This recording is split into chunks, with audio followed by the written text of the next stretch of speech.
জয় জগন্নাথ। আমরা এখন পুরীতে, বাঙালির দ্বিতীয় বাড়ি, মানে আমাদের সকলের খুব প্রিয় পুরী। এবং পুরীতে এসে বিভিন্ন সাইট সিইং দেখতে আমরা খুবই ভালোবাসি, দেখতে খুব ভালো লাগে। তো সেই রকম একটি খুব সুন্দর দর্শনীয় স্থান হলো একটি মন্দির, যেটা স্বর্গদ্বার বিচ থেকে মোটামুটি 2 কিলোমিটার দূরে, লাইট হাউসের থেকে 500 মিটার দূরে, বিপত্তারিণী চণ্ডীবাড়ি। বিপত্তারিণী চণ্ডীবাড়ি দেখার জন্য আমরা একদম বিপত্তারিণী চণ্ডী মন্দিরের সামনে চলে এসেছি। ধীরে ধীরে এগিয়ে চলেছি বিপত্তারিণী চণ্ডীবাড়ির ভেতরের দিকে। এখানে সকাল 6টা থেকে 11টা আর দুপুর 2:30 থেকে 6টার মধ্যে প্রবেশ করা যায়, পুজো দেওয়া যায়। মন্দিরের সঙ্গে একটি 3তলা হোটেলও আছে। হোটেল বলতে এদের মানে একটা নিরামিষ খাওয়া দাওয়া সমেত একটা থাকার জায়গা, guest house.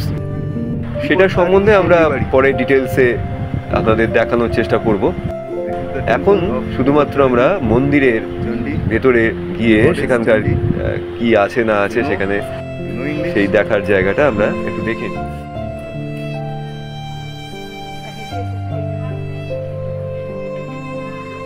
That is the different plan of the টোটোওয়ালা। অনেকেই পুরীতে এসে এই বিপত্তারিণী চণ্ডী মন্দিরে আসেন, দেবী দর্শন করেন। চণ্ডী মন্দিরের মূল প্রবেশ পথে ঢোকার আগে একটি হাত ধোয়ার জলের ব্যবস্থা করা আছে। English word, WATER, water means জল। ওয়াটার বলে লেখা আছে, যারা বুঝতে পারছেন না যে এটা জল কিনা। এবার জুতো খুলে আমরা প্রবেশ করছি বিপত্তারিণী চণ্ডী মন্দির, সে মন্দিরের ভেতরে। সুন্দর শ্বেত পাথর দিয়ে সিঁড়ি, মেঝে সব করা আছে, খুব সুন্দর রং, খুব সুন্দর পরিষ্কার পরিচ্ছন্ন। আর দেয়ালে বাণী লেখা আছে, শ্রী শ্রী বাবা দুলালের বাণী, অমৃত বাণী। তিনি এই মন্দিরটি প্রতিষ্ঠা করেছিলেন।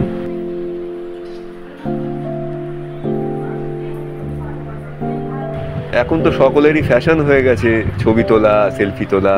অবশ্য এই মন্দিরের ভেতরে সেলফি তোলাটা বারণ, ঠাকুরের ছবি সবাই নিতে পারে।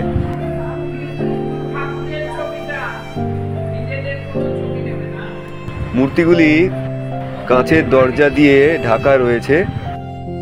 এই মন্দিরে দুজন দেবতার মূর্তি পাশাপাশি রয়েছে, বিপত্তারিণী মা চণ্ডীর মূর্তি এবং তার পাশে জগন্নাথ দেবের মূর্তি।